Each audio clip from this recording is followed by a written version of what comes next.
Hello everyone, Dr. Stephen Greene here from Make the Grade.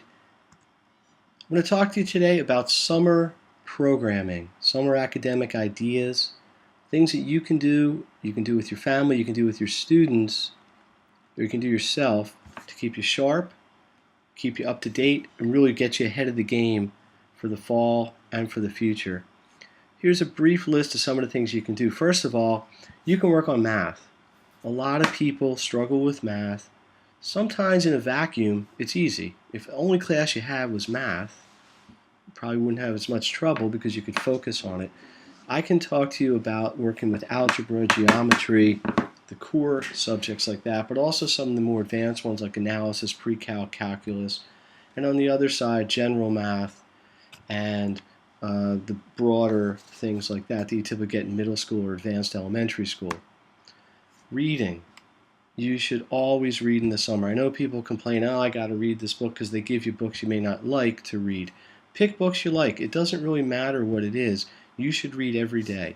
Just like you should practice math every day. If you're trying to improve math, you need to work on reading to improve reading.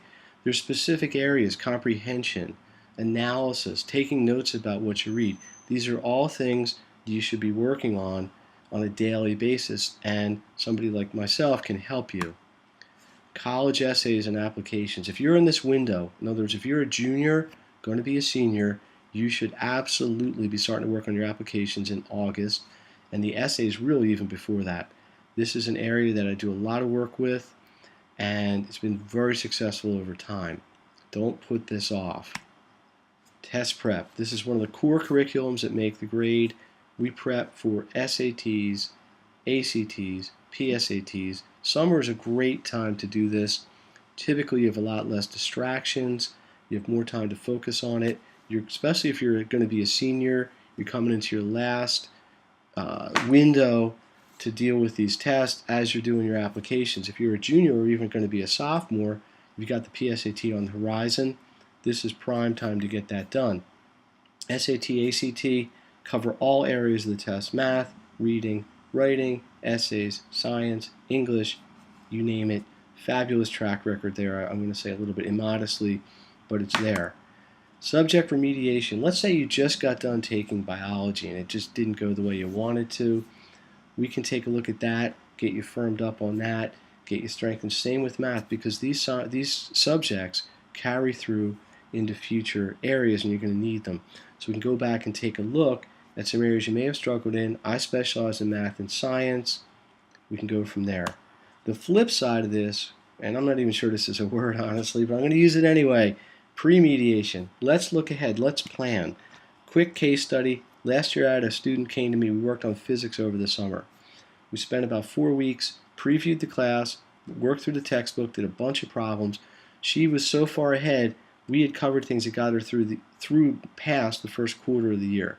She did great. She got an A the first quarter of the year, took the pressure off that class and all the other classes coming down the road because she didn't have to put as much time into it.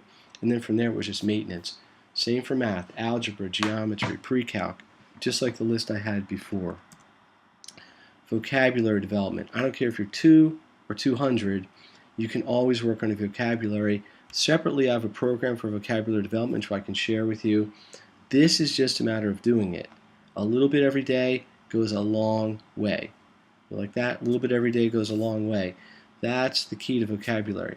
Every level is vocabulary. There's 3rd grade, 5th grade, 7th grade, 9th grade, SAT level, college level. This is something you definitely should be working on. Here's some things you can do outside of what I do. Take a class. There's plenty of local colleges that offer classes. If you're especially a sophomore or junior, this looks great on your application.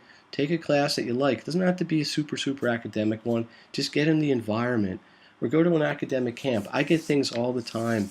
Robotics camps, computer programming camps, gaming programming camps, subjects that you may be interested in that don't even give at your school.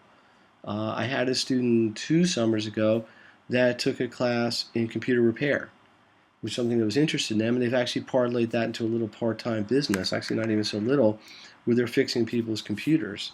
And this is something they were able to do in the summer.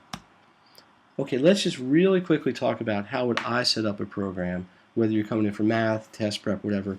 Step 1 is an evaluation. Let's look at where you are. Based on the evaluation, we plan a program based on the number of weeks you want to work on it, the number of hours you want to invest in it. I make a curriculum that would set up what we're going to do, when we're going to do it, what the objectives are, what the educational goals are, things like this. And then we go to work. We implement it. Typically, I meet with people an hour a week, sometimes twice, sometimes 3 times, but typically an hour at a time, and we put our plan based on the assessment and the analysis into place. Then we schedule it out and we just do it. This is supposed to be fun. The summer is supposed to be fun. You don't want this to be hardcore, but you also want to learn, and the goal is to get things done that are going to benefit you down the road. Every time I work with somebody, whether it's in the office or online, which I'll talk about in a second, there's always feedback. You're going to get email reports, phone conferences, interfacing with me directly on how you, or in some cases your child, is doing with whatever program is going on. And I think this is really important. I do tutoring a couple different ways. The core of it is face-to-face, one-to-one. This is an individualized situation. I also have an online classroom. I am lucky to be able to work with people all over the world, several states, multiple countries. It's really neat. It's exciting. It's growing. But the point is, you're not limited if you only live within striking distance of my office here. I also am going to be offering more small group classes, probably mostly in test prep, because that's where the demand is.